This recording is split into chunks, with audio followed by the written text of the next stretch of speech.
آج جو اعتراضات اسلام پر، قرآن پر اور مسلمانوں پر ہو رہے ہیں نا، اس کے ذمہ دار نون مسلم نہیں ہیں، بلکہ اس کے ذمہ دار خود مسلمان ہیں، جو اپنی زندگی غفلت میں اور جہالت میں گزار رہے ہیں۔ یعنی جن کی برائیاں دیکھ کر، جن کی بے حیائی دیکھ کر نون مسلموں نے یہ سمجھا کہ ان کے قرآن میں، ان کے اسلام میں یہی تعلیم دی جا رہی ہے، ٹھیک ہے۔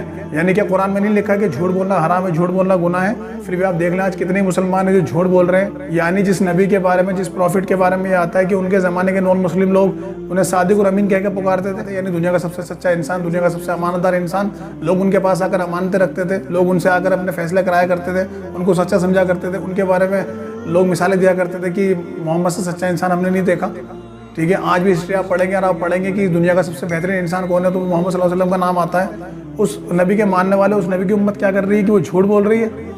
کیا اس قرآن میں نہیں لکھا کہ شراب پینا حرام ہے، یہ تمام برائیوں کی جڑ ہے؟ پھر بھی آج آپ دیکھ لیں کتنے مسلمان ایسے ہیں جو شراب پی رہے ہیں۔ کیا اس قرآن میں نہیں لکھا کہ زنا کاری، اڈلٹری حرام ہے؟ پھر بھی آپ دیکھ لیں آج کتنے نوجوان مسلمان ایسے ہیں جو زنا کاری میں لگے ہوئے ہیں اور اسے تعریف سمجھتے ہیں، بیان کرنے میں لوگوں کو بتاتے ہیں کہ ہم نے زنا کرا ہے، ٹھیک ہے۔ کیا اس قرآن میں نہیں لکھا کہ سود کھانا حرام ہے؟ سود کھانا ایسا ہے جیسے اللہ اور اس کے رسول کے ساتھ جنگ کرنا۔ پھر بھی آپ دیکھ لیں آج کتنے مسلمان ایسے ہیں جو سود پہ کاروبار کر رہے ہیں، جو سود کھا رہے ہیں لوگوں سے۔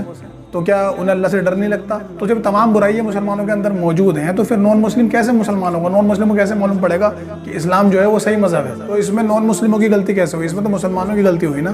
یعنی اللہ تعالیٰ نے اگر ہمیں مسلمان بنا کر بھیجا تھا تو اس لیے تو نہیں کہ ہمیں جنت میں ڈال دے، اس نے ہمیں مسلمان اس لیے بنایا تھا، ایک عظیم ذمہ داری ہمیں دی تھی، ایک ڈیوٹی دی تھی، ایک عہدہ دیا تھا کہ دیکھو تمہیں میں مسلمان بنا رہا ہوں، تمہاری ذمہ داری یہ ہے کہ اس قرآن کے مطابق تمہیں عمل کرنا ہے تاکہ جب دوسرے لوگ تمہیں دیکھیں تو وہ اس پہ ایمان لائیں، ٹھیک ہے۔ یعنی اپنی زندگی اس کے حساب سے تمہیں ڈھالنی تھی، اس کے حساب سے تمہیں ہر عمل کرنا تھا، ٹھیک ہے۔ تو کیا کر رہے ہیں ہم اس کے حساب سے اپنا عمل؟ کیا ہماری زندگی اس کے حساب سے گزر رہی ہے؟ تو کہیں بھی ایسا نہیں ہے، ٹھیک ہے۔ یعنی کوئی جب یہ قرآن پڑھے گا نا، جب دیکھے گا اس کے ماننے والے لوگ کیسے عمل کر رہے ہیں، اگر اس کے ماننے والے لوگ گھٹیا قسم کے عمل کر رہے ہیں، برائی کر رہے ہیں، بے حیائی کر رہے ہیں، تو پھر کون اس کتاب کو پڑھے گا؟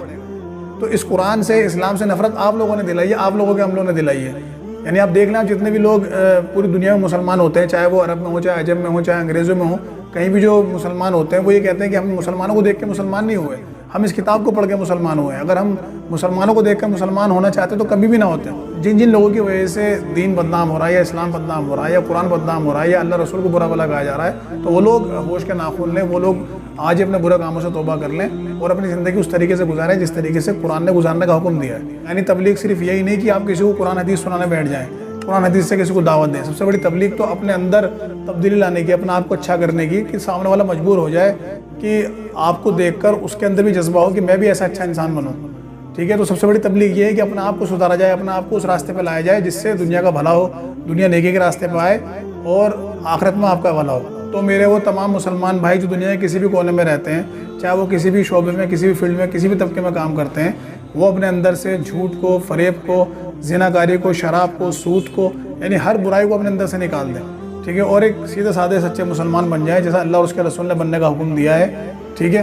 اور ایسے مسلمان نہ بنے کہ جس کی وجہ سے اسلام کو، اللہ کو، رسول کو اور قرآن کو برا بھلا کہا جائے اور آخرت میں آپ کی پکڑ ہو جائے۔